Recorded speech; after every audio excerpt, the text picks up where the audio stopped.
কমিটিদের arrest করা হবে এইভাবে মানুষ থাকে। আর একটা ছোট্ট আইটেম আমরা দেখলাম কিছুদিন আগে একটা অভিযুক্ত ছেলে অ্যারেস্ট আছে। তিনি মিডিয়ার সামনে বললেন আমাকে সিবিআই আমাদের নেতা অভিষেক বন্দ্যোপাধ্যায়ের নাম বলানোর জন্য চাপ। আমরা দেখলাম একটা ব্যাপার আজকে বিজেপি ক্যান্ডিডেট হচ্ছে আমরা যখন বললাম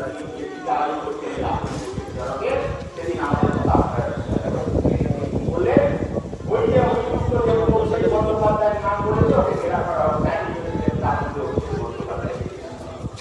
আর ওই সারদাকান্ডের